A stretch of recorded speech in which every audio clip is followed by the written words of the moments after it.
आज हम इस वीडियो में करेंगे क्लास 6 हिंदी एनसीईआरटी बाल राम कथा का तीसरा अध्याय 2 वरदान। इसके पहले के जो अध्याय 1 और अध्याय 2 है उसका लिंक आपको डिस्क्रिप्शन में मिल जाएगा, तो आप वहां से वो दोनों अध्याय भी देख सकते हैं। और अध्याय के बाद इसके प्रश्न उत्तर और शब्दार्थ भी हैं। तो चलिए अध्याय शुरू करते हैं। राजा दशरथ के मन में अब एक ही इच्छा बची थी, राम का राज्याभिषेक। क्योंकि राजा दशरथ वृद्ध हो चले थे, इसलिए वह राम का राज्याभिषेक करना चाहते थे। उन्हें युवराज बनाना चाहते थे, युवराज का पद देना चाहते थे। अयोध्या लौटने से बाद ही उन्होंने राम को राजकाज में शामिल करना शुरू कर दिया था और उन पर जिम्मेदारी डाल दी थी। राम भी ये जिम्मेदारी बहुत अच्छी तरह निभा रहे थे। उनकी विनम्रता यानी मॉडेस्टी, विद्वता और पराक्रम, पराक्रम होता है साहस, इसका लोहा सभी मानते थे। प्रजा उनको चाहती थी। लोहा मानना यानी उससे प्रभावित होना। और राम की जो विनम्रता थी, उनका जो साहस था, पूरी प्रजा उनसे बहुत ज़्यादा प्रभावित थी। दशरथ के लिए तो वो प्राणों से प्रिय थे, बहुत प्यार करते थे दशरथ उनको। दरबार में राम का सम्मान निरंतर बढ़ता जा रहा था। राजा दशरथ वृद्ध हो चले थे, इसीलिए उन्होंने मुनि विशिष्ट से विचार विमर्श के बाद एक दिन दरबार में कहा, विचार विमर्श यानी राय सलाह ली, और उसके बाद उन्होंने दरबार में कहा कि मैंने लंबे समय से राजकाज चलाया, जैसा भी बन पड़ा। अब मेरे अंग शिथिल हो गए हैं, मैं वृद्ध हो चला हूँ, बूढ़ा हो गया हूँ, और मैं चाहता हूँ कि जो राज कार्य है वो सब मैं राम को सौंप दूँ। अगर आप सब सहमत हों तो राम को युवराज का पद दे दिया जाए। अगर आपकी राय इससे भिन्न है तो मैं उस पर भी विचार करने को तैयार हूँ। तो उन्होंने अपनी राज में ये चीज़ घोषित करी और कहा कि अगर आपकी राय भिन्न यानी अलग है तो वो भी बता दीजिए, तो मैं उस पर भी विचार करने को तैयार हूँ। सभा ने तुमुल ध्वनि से राजा दशरथ के प्रस्ताव का स्वागत किया। तुमुल ध्वनि यानी जोर की आवाज़, यानी सबको उनकी राय से कोई भी परेशानी नहीं थी, बल्कि सब उनसे सहमत थे। राम की जय जयकार होने लगी। दशरथ थोड़ी देर तक सुनते रहे, संतोष के साथ, बहुत सरलता के साथ वो उस जय जयकार को सुनते रहे। उन्होंने कहा कि अब इस शुभ काम में देरी नहीं होनी चाहिए। मेरी इच्छा ये है कि राम का राज्याभिषेक कल सुबह ही कर दिया जाए। ये समाचार पलक झपकते ही पूरे नगर में फैल गया। हर जगह बस इसी की चर्चा थी। राज्याभिषेक की तैयारियां शुरू हो गई थीं, लेकिन उस समय भरत और शत्रुघ्न अयोध्या में नहीं थे। वे अपने नाना कैकेयी राज के यहाँ गए हुए थे। भरत जब भी अयोध्या लौटने की बात करते, नाना उन्हें रोक लेते। भरत को अयोध्या की घटनाओं के बिल्कुल भी पता नहीं था, उन्हें बिल्कुल भी सूचना नहीं थी। उन्हें अपने पिता के निर्णय के संबंध में, जो भी निर्णय उनके पिता दशरथ ने लिया था, उनको पता नहीं था। यह जानकारी भी नहीं थी कि अगले दिन राम का राज्याभिषेक होने वाला है। कैकेयी से एक दिन में भरत और शत्रुघ्न का आना संभव भी नहीं था। राजा दशरथ ने इस संबंध में राम से चर्चा की, इस बारे में बात की। कहा कि भरत यहाँ नहीं है, पर मैं चाहता हूं कि राज्याभिषेक का कार्यक्रम ना रोका जाए। उन्होंने राम से कहा, जनता ने तुम्हें अपना राजा चुन लिया है, तुम राजधर्म का पालन करना, कुल की मर्यादा की रक्षा अब तुम्हारे हाथ में है। राज्याभिषेक की तैयारियां रानी कैकेयी की दासी भी देख रही थी। मंथरा रानी कैकेयी की दासी थी। शुरू में उसे इस चहल पहल का कारण समझ में नहीं आया कि ये सब क्या हो रहा है। उसे इस कोई अन्य अनुष्ठान समझा, मतलब उसको लगा कि कोई पूजा पाठ होने वाला है, उसकी तैयारियां चल रही हैं। इतनी रौनक, ऐसी सजावट, ऐसा कुछ उसने अन्य अनुष्ठानों में नहीं देखा था। उसे अचंभा यानी आश्चर्य हो रहा था कि ये सब क्या हो रहा है। फिर उसने रानी कौशल्या की दासी से पूछा। उसे तब पता चला कि कल राम का राज्याभिषेक होने वाला है, यह उत्सव उसी के लिए है। मंथरा जो थी वो जल भुन गई, उसे बहुत ईर्ष्या हुई। राम का राज्याभिषेक उसे षड्यंत्र लगा कैकेयी के विरुद्ध, क्योंकि भरत जो थे वो रानी कैकेयी के पुत्र थे और वो चाहती थी कि वो उन्हीं का राज्याभिषेक करवाए, राजगद्दी भरत को मिले। इसीलिए वो कैकेयी के कान भरने के लिए वहां पहुंच गई, और वो तो कैकेयी की दासी थी। बचपन से केकई का हित उसके लिए सर्वोपरि था। मतलब सबसे ज़्यादा ज़रूरी उसके लिए रानी केकई का हित था, उन्हीं की भलाई। मंथरा उसे अपना हित मानती थी। वह केकई की मुँह लगी थी, बहुत ज़्यादा उसके क्लोज थी। रानी केकई भी उसे बहुत मानती थी। क्रोध से आग बबूला मंथरा रनिवास की ओर भागी। रनिवास या जहाँ पर रानियाँ रहती हैं, जो रानियों के कक्ष होते हैं, उन्हें रनिवास कहते हैं। और वो बहुत ज़्यादा गुस्से में थी। सीधे केकई के कक्ष में और हाँफती हुई पहुंची। क्रोध से चेहरा लाल था। भागने के कारण उसकी सांस भी उखड़ गई थी, यानी वो हाँफ रही थी। उसने रानी केकई को सोते हुए देखा। किसी तरह स्वयं को संभालते हुए मंथरा ने कहा, अरे मेरी मूर्ख रानी, उठ। तेरे ऊपर भयानक विपदा यानी विपत्ति आने वाली है, परेशानी आने वाली है। यह समय सोने का नहीं है, होश में आओ। विपत्ति का पहाड़ टूटे इससे पहले जाग जाओ। रानी केकई नींद से चौंक कर उठी। उन्होंने मंथरा से पूछा और सारी बात समझी कि बात क्या है, तुम इतनी घबराई हुई क्यों हो? सब कुशल तो है, सब ठीक तो है? कैसा कुशल कैसा मंगल, सब अमंगल होने वाला है। तुम्हारे सुखों का अंत। महाराज दशरथ ने कल राम का राज्याभिषेक करने का निर्णय लिया है। अब राम युवराज होंगे। तो ये तो बहुत अच्छा समाचार है। केकई ने प्रसन्नता से अपने गले का हार उतारकर मंथरा को दे दिया। वे बहुत प्रसन्न हैं। राम युवराज के पद के लिए हर तरह से योग्य है। रानी, तुम्हारी बुद्धि फिर गई है क्या? मति मारी गई है? सवाल राम की योग्यता का नहीं, राजा दशरथ के षड्यंत्र का है। तुम्हारे अधिकार छीनने का है। मंत्रा ने हार दूर फेंकते हुए कहा, यह षड्यंत्र नहीं तो और क्या है? कल सुबह राज्याभिषेक। भरत को जानबूझकर ननिहाल भेज दिया गया और समारोह के लिए बुलाया तक नहीं गया। केकई का स्वर उग्र हो गया, यानी तेज हो गया। उन्होंने मंथरा को डांटते हुए कहा, राम के प्रति मेरा अगाध स्नेह है। अगाध यानी बहुत अधिक, यानी वो भी राम को बहुत प्यार करती थी। वह मुझे माँ के समान मानता है। तुझे इसमें षड्यंत्र दिखाई देता है? इसमें षड्यंत्र नहीं है। राम के बाद भरत ही राजा बनेंगे। राज सर्वदा ज्येष्ठ पुत्र को ही मिलता है। ज्येष्ठ यानी सबसे बड़ा, और सर्वदा माने हमेशा। तो जो राज है वो हमेशा बड़े पुत्र को ही मिलता है। मंथरा पर इस फटकार का कोई प्रभाव नहीं हुआ। जो भी डांट पड़ी उसका उस पर कोई असर नहीं हुआ। उसके लिए यह दशरथ का षड्यंत्र था। वह रानी केकई के पलंग पर बैठ गई, बहुत पास। केकई के चेहरे की ओर देखते हुए उसने कहा, तुम बहुत भोली हो, बहुत नादान हो। तुम्हें आसन्न संकट नहीं दिखता। आसन्न यानी जो निकट आ रहा हो। तो जो संकट तुम्हारे पास आ रहा है वो तुम्हें दिखाई नहीं दे रहा है। दुख की जगह तुम प्रसन्न हो रही हो। इस बुद्धि पर किसी को भी तरस आएगा? समझो रानी,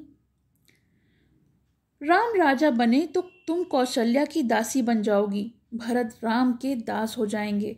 वह राजा नहीं बनेंगे। राम के बाद अगला राजा राम का पुत्र होगा। अनर्थ को अर्थ समझने की मूर्खता मत करो रानी। इस तरह से मंत्रा रानी केकई के कान भर रही थी।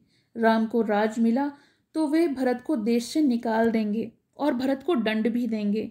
इस तिरस्कार से भरत की रक्षा करो। तिरस्कार यानी अपमान। रानी, कोई ऐसा उपाय करो कि राजगद्दी भरत को मिले, राम को जंगल भेज दिया जाए। केकई पर मंथरा की बातों का अब असर होने लगा। केकई को शायद सब कुछ उसके मुताबिक समझ में आ रहा था। उनका सिर चकरा गया। वह पलंग से उठी तो पांव सीधे नहीं पड़े। आंखों में आंसू थे। मन भारी हो गया था। प्रसन्नता की जगह अव्यक्त क्रोध ने ले ली थी। यानी अभी तक वो प्रसन्न थी, मगर अब उनको धीरे धीरे गुस्सा आ रहा था। मंथरा के तर्कों में उन्हें सच्चाई दिखने लगी। जो भी कुछ मंथरा उन्हें समझा रही थी, अब उनको ऐसा लगा कि शायद वो सच कह रही है। तो उन्होंने केकई ने मंथरा से पूछा, अच्छा फिर तुम ही बताओ मैं क्या करूं? मंथरा पलंग से उठी, केकई के पास जाकर खड़ी हो गई। उसने कहा, याद करो रानी, महाराज दशरथ ने तुम्हें 2 वरदान दिए थे। दशरथ ने अपना वचन पूरा करने को कहा। एक से भरत के लिए राजगद्दी मांग लो और दूसरे से राम को 14 वर्ष का वनवास।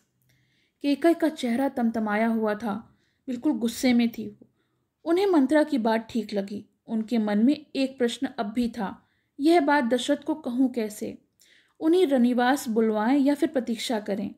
मंथरा ने केकई के मन की बात भांप ली। उसने कहा, तुम मैले कपड़े पहनकर कोप भवन में चली जाओ। महाराज दशरथ आए तो उनकी ओर मत देखो, बात मत करो।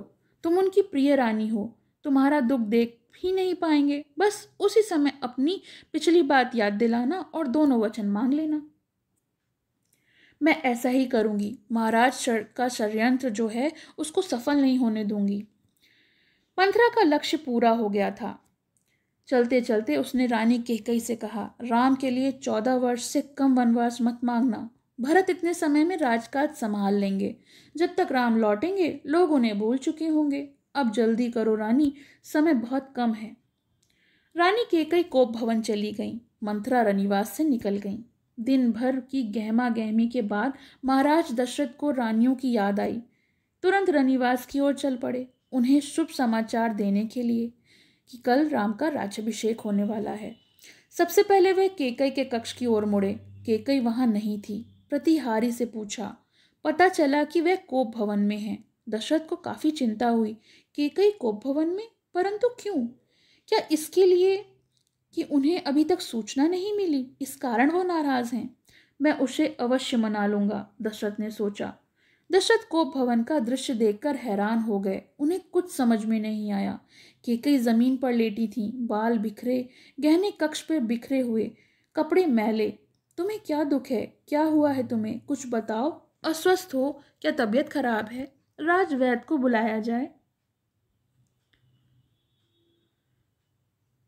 दशरथ ने कई सवाल पूछे मगर कोई उत्तर नहीं मिला। कैकेयी रोती रही।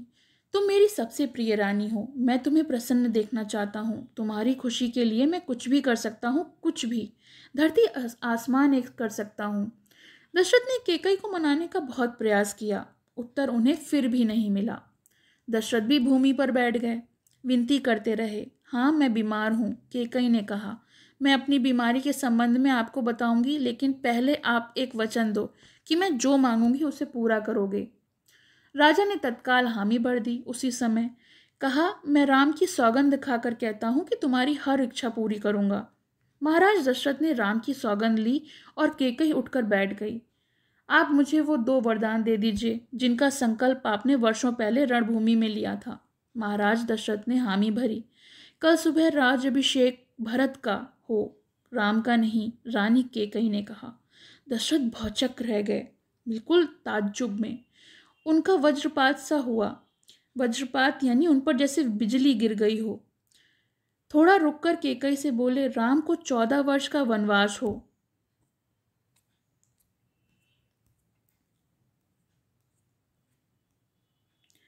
दशरथ का चेहरा सफेद पड़ गया, आवक रह गए, सिर चकराने लगा। वह मूर्छित होकर गिर पड़े, मतलब बेहोश से हो गए। कुछ देर में राजा को होश आया। कैकेयी की ओर देखा, बड़े कातर भाव से बोले, कातर भाव यानी बेचैनी से, यह तुम क्या कह रही हो? मुझे विश्वास नहीं होता, मैंने यही सुना है।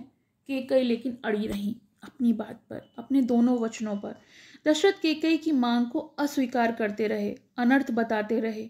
तब कैकेयी ने अंतिम हथियार चलाया। अपने वचन से पीछे हटना रघुकुल का अनादर है। आप चाहें तो ऐसा कर सकते हैं, पर तब आप दुनिया को मुंह दिखाने योग्य नहीं रहेंगे।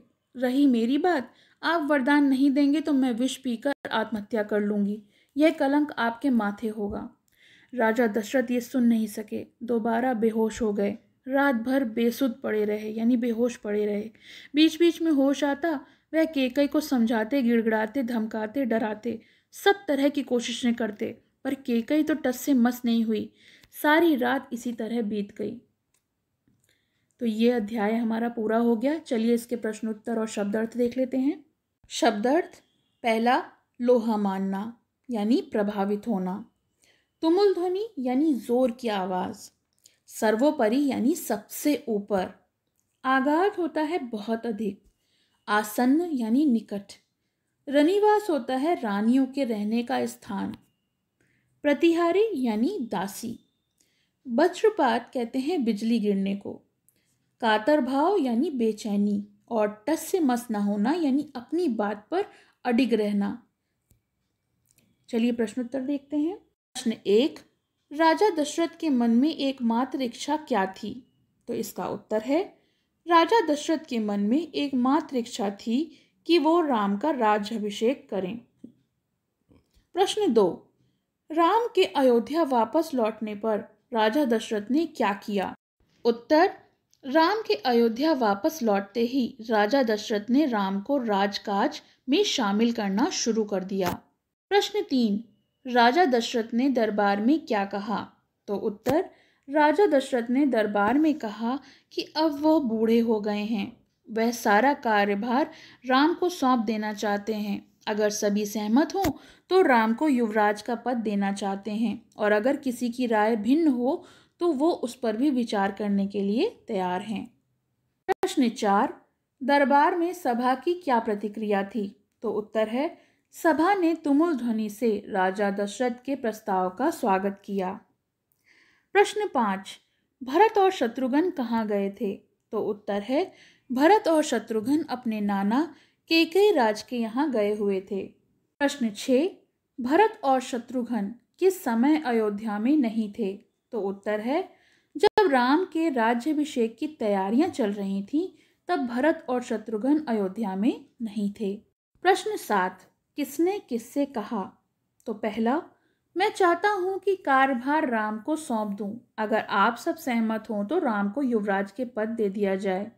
तो सही उत्तर है, राजा दशरथ ने सभा से कहा। दूसरा, मेरी इच्छा है कि राम का राज्याभिषेक कल सुबह कर दिया जाए। तो ये भी राजा दशरथ ने सभा से कहा। देखेंगे आपको कैसा लगा ये ज़रूर बताइएगा। पसंद आए तो लाइक का बटन दबाइएगा, ज़्यादा से ज़्यादा शेयर करिएगा, और अभी तक अगर आपने मेरे चैनल को सब्सक्राइब नहीं किया है तो please subscribe my channel. Thank you.